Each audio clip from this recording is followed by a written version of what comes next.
a surprise for your nose and your eyes. Imagine all the possibilities. Caan Floral. Hi, I'm Judy Deitman from Caan Floral and Greenhouses, and I'm the container designer planter here at the greenhouse. And today I'm going to show you a wide range of flowers on deadheading and pinching. Because I'm the container planter, I cannot walk past something without crimping it. Lovely. We're going to talk about geraniums. A lot of people think when you deadhead, it's just taking the head of the flower, but actually it's the head and the stem.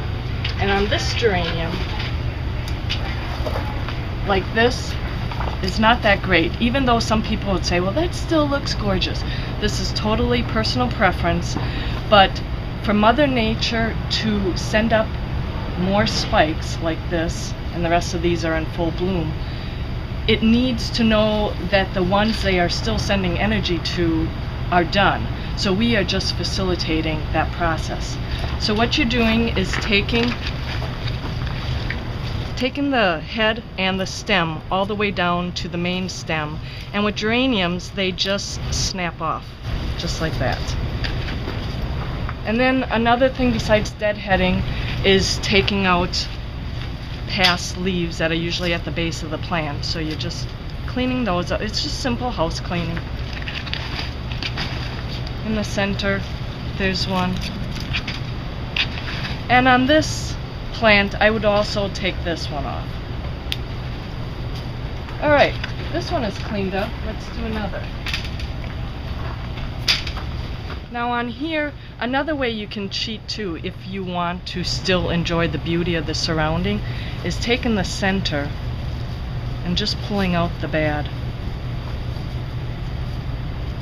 foliage. And I know I'm doing this quick, it's just because I have a lot of things I want to show you. And if you don't want to do this, snap off the whole stem. And you need to have them snap, and sometimes they're a little temperamental, so just give it a little tug. On this geranium, again, snap off.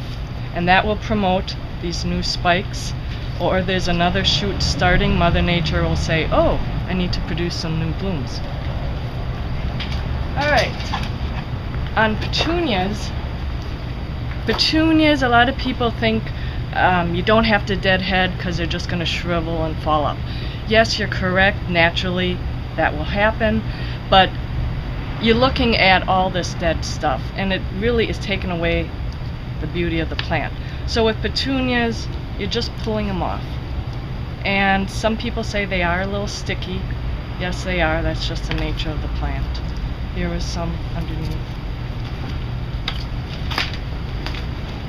Here's another one. See, like this, they're eventually, with Mother Nature, with the wind, is going to do it.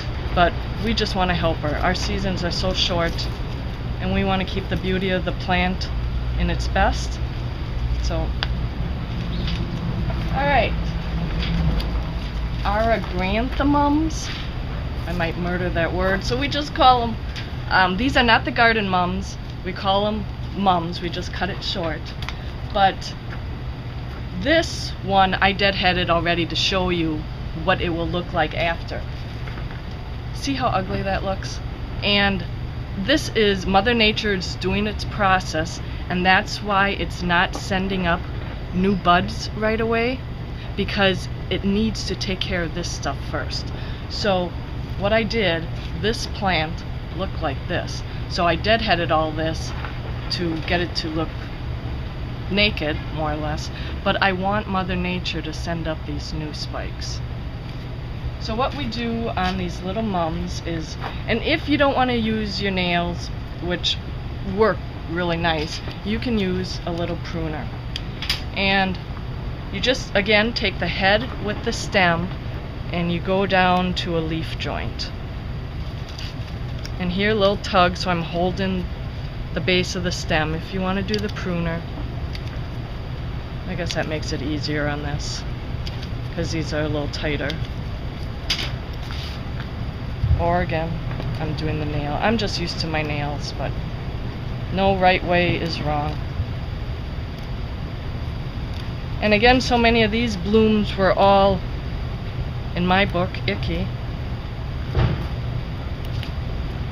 And I'm just following the stem down far enough so the foliage conceals what I pinched off.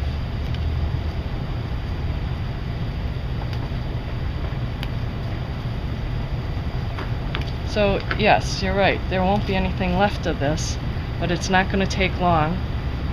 And Mother Nature, you will see again these little spikes starting to come up, and it will profusely be in bloom again.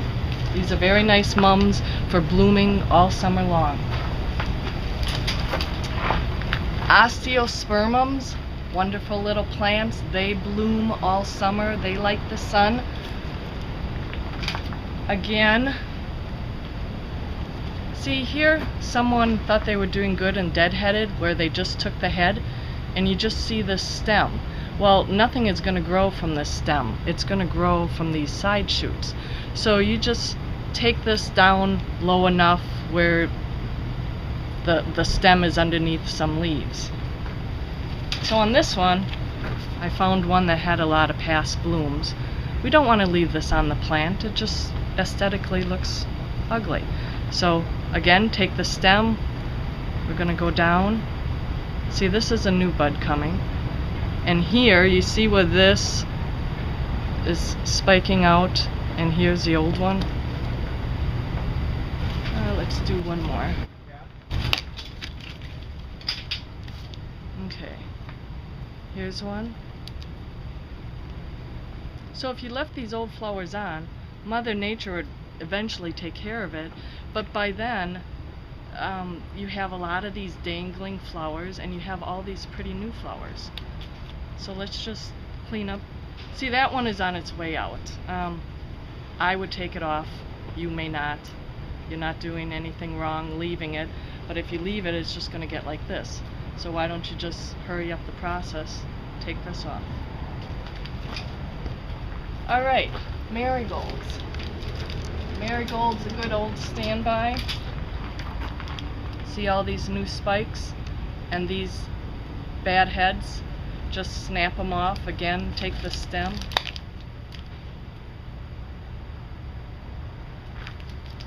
And if they're kinked over like this, just because Mother Nature, the rain and the wind, snap them off, because they're not going to go straight anymore. Here's another one. See, and then you have all the new buds. And again, these bloom all summer. See, here's some bent heads, and here's one that's going bad. Here's a bad leaf. You just clean up the bottom.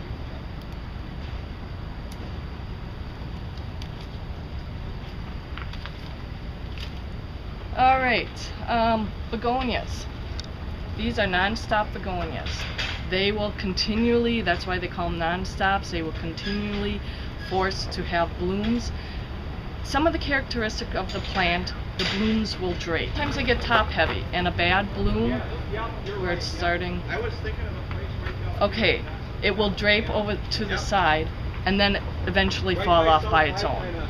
But some of these plants have blooms that are upright, and as they go bad, they will just fall into the plant. So again, you want to go in there and clean it up. So take the flower head and the stem, and these are really soft stems, they just snap off. And again, any leaves that are crusty at the base of the plant, let's clean them up.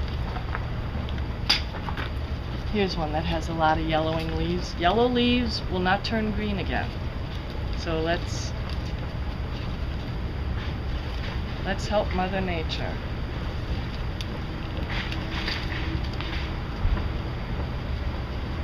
Now, here's a bloom that fell off from Mother Nature, but she leaves the stem. So if you see that, take the stem and just pinch it off. Another begonia is the little fibrous begonias, which a lot of people recognize. Now the flowers are so minute that as they go bad, there might be so many of these plants that you don't have to clean them. But if you do, you just take this little cup cluster and again the stem, and you pinch it down. So if you want a begonia, you really don't have to do a lot of work for it. This is the one. Alright, what else do we have here? Million bells, something that you don't have to deadhead. Scavolia and million bells. Million bells, some people say look like little petunias, and they actually do, but they're not in the petunia family. But as these go bad, like there, and this one is starting to go bad, they just shrivel up so small and so minute that they will drop off. So they like a lot of sun, good sun, and they more or less clean themselves. Scavolia also, some people call it the butterfly flower. These blooms are very minute, likes a lot of sun, good sun, cleans itself.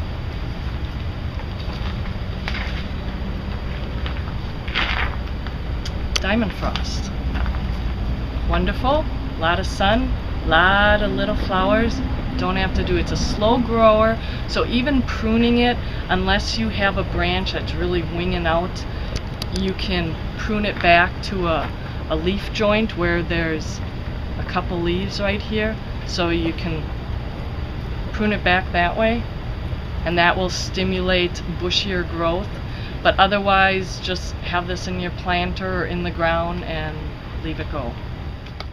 Yeah, I got a surprise for your